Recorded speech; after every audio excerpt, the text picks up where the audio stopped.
A.D Textile Industry दिनैनिफ्राय दानाय लुनायनि दिहुनथाय बेखेवदों अदेबानि लन्च खालामदों। बिटिआर हालामनि अदालगुरि जिल्लानि बिखायाव थानाय सस्त्रपारा बेलगुरियाव अमित दैमारिजों गायसनजानाय A.D Textile Industryनि दिहुनथाय जेरै लांगा, आर'नाइ, फास्रा, दखना बायदिखौ हाथायाव फाननायनि थाखाय दिनै बेखेवबाय अदेबानि लन्च खालामबाय।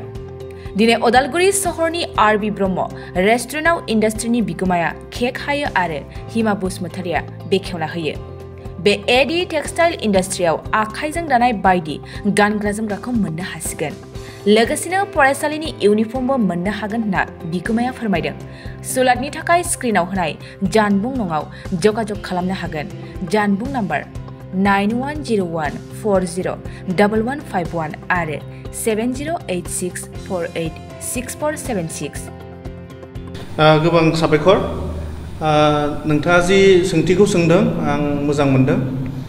जोंहा जि गुबुन रायजोनिफ्राय फैनाय दखना बा जोंनि गानग्रा जोमग्रा आइजोफोरनि बेनि सायाव मा बुङो होनना सोंदों। दा खोथाया जाहैबाय, दा जोंना दहाय जोंनि आलासिया बुंलांनाय बायदि जोंहा आदब खायदाया एखे नङा।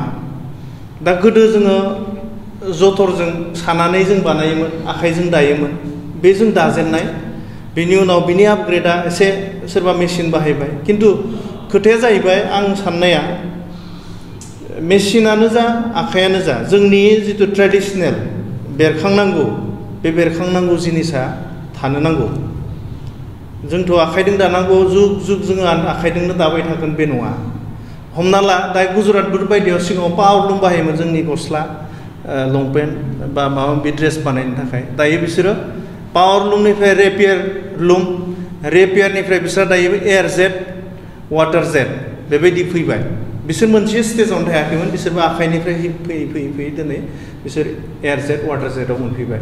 जाय दा बेबायदि हिसाबै जोंबो गोदान टेक्न'लजिखौ एडप्ट खालामनानै जों बिजनेसखौ खालामनांगौ आरो जोंनि गानग्रा जोमग्राखौ दिहुनना लानांगौ होननानै आंहा फोथायनाय दङ।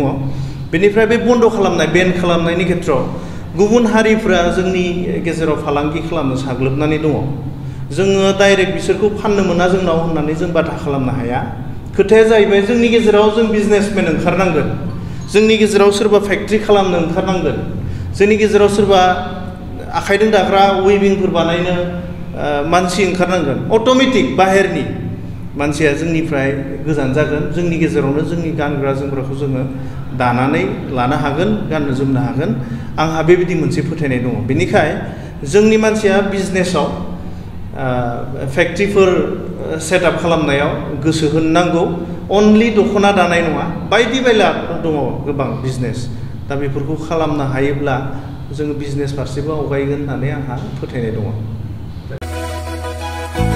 क'क्राझार आरो चिरां जिल्लानि रायजो राजाफोरनि थाखाय गोजोनथाव खौरां। एबसुनि हेफाजाब होनायजों फैगौ 23 आगस्ट 2023 इंआव क'क्राझार सरकारि फरायसालिमायाव फुंबिलिनि 6 रिंगानिफ्राय मोनाबिलिनि 4 रिंगासिम सा-सानजा भारतनि गोजामसिन गभ आयुर्वेदिक कलेज एन्ड हस्पिटाला देहा मेडिकेल चेकआपजों लोगोसे सांग्रांथि मेल खुंफुंनाय जागोन। बे देहा मेडिकेल चेकआपजों लोगोसे सांग्रांथि मेलाव गासै सा 26 गुबुन गुबुन बिफाननि रोंगौथि गोनां स्पेसियलिस्ट डक्टरफ्रा बे हाबाफारियाव बाहागो लागोन। बेनिखायनो गोसो गुदुं रायजो राजा बिथांमोना बै सानखालि थिखानाय जायगा आरो समाव नुजाथिफैना गावनि सावस्रिखौ बेसेन नाङालासिनो नायफैनो हागोन।